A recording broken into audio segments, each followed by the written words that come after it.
नमस्ते, मेरा नाम अस्मिता ग्रोवर है। मैं नेशनल क्राफ्ट म्यूजियम और हस्तकला एकेडमी में एक रिसर्चर हूँ। नमस्ते, मेरा नाम साक्षी गुप्ता है। मैं नेशनल क्राफ्ट म्यूजियम और हस्तकला एकेडमी में एक टेक्सटाइल कॉन्जर्वेटर हूँ। जैसा कि हम जानते हैं, पुरानी वस्त्रों और दुर्लभ किताबों जैसी पारिवारिक विरासतों का रखरखाव गृह प्रबंधन के लिए एक बहुत जरूरी कार्य है। ऐसी विरासत को संरक्षित करने के लिए हमें वनस्पति, जड़ी बूटियों और सफ़ेद मलमल के कपड़े की आवश्यकता होती है। हम इसमें अपनी विरासत को अच्छे से संभाल कर रख सकते हैं। सबसे पहले आपकी स्टोर वाली जगह साफ, सूखी, ठंडी व कम रोशनी वाली होनी चाहिए। अपने पूर्वजों की विरासत को अच्छे से संभाल कर रखने के लिए आप अलग से स्टील का बक्सा या लकड़ी के बक्से का भी इस्तेमाल कर सकते हैं। संदूक में कोई भी अमूल्य वस्तु रखने से पहले उसकी अच्छे से सफाई कर लें। फिर उसमें एक सफ़ेद मलमल का कपड़ा बिछाएं। वह कपड़ा साफ व धुला हुआ होना चाहिए।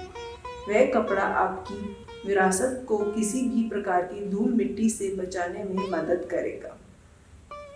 उस कपड़े के ऊपर आप मुट्ठी भर सूखी नीम की पत्तियां फैलाएं। चूंकि उसमें एंटी फंगल और एंटी कीट के गुण होते हैं, वह भृंग जैसे कीड़ों से आपकी विरासत की रक्षा करेगा। फिर नीम के सूखे पत्तों को एक सफ़ेद मलमल के कपड़े से ढक दें। यह दूसरी परत आपकी विरासत और सूखे नीम के पत्तों के बीच में एक बाधा का कार्य करती है। यदि इन पत्तों में किसी प्रकार की नमी रह गई हो तो उनका अवशेष आपकी विरासत में परिवर्तित नहीं होता है। अधिकतर हमारी विरासत में पुराने वस्त्र, पुरानी किताबें व धातुओं से बने अन्य सामान आते हैं।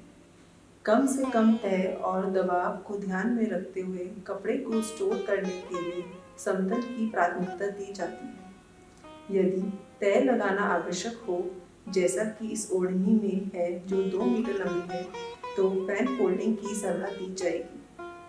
फोल्डिंग पर आई सिलवट से बचने के लिए फोल्ड की बिंदुओं पर सॉसेजेस से पैडिंग करें। ये सॉसेजेस सफ़ेद चादर या धुले हुए मलमल के कपड़े से बने होते हैं।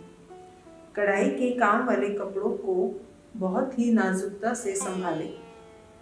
फिर आप अपनी विरासत को सफ़ेद मलमल के कपड़े की एक और परत से ढक दें। यह कपड़ा आमतौर पर नरम होता है और आपस में घर्षण को कम करता है। ये विरासती कपड़े अधिकतर रेशम, ऊनी, चमड़े, फर आदि कार्बनिक पदार्थों से बने होते हैं, जो कि सिल्वरफिश और माइट्स के संक्रमण से ग्रस्त होते हैं।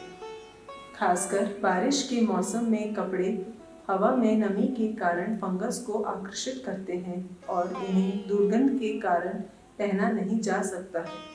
इससे बचने के लिए वनस्पति जड़ी बूटियों की एक छोटी पोटली बनाएं, जिसमें कपूर, सूखी लाल मिर्च, काली मिर्च और लौंग शामिल हो। उन्हें संदूक के चारों कोनों में रखें।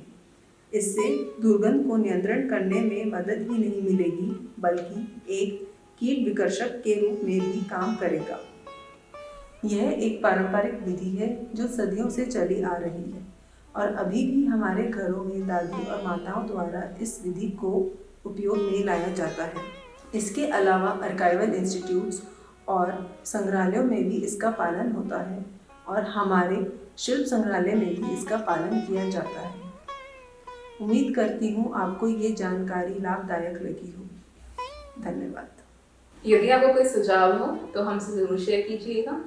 उम्मीद करते हैं इस मुश्किल समय में आप अपना ध्यान रख रहे हैं, मास्क लगा रहे हैं, हाथ धो रहे हैं और 2 गज की दूरी बना रखे हैं। धन्यवाद।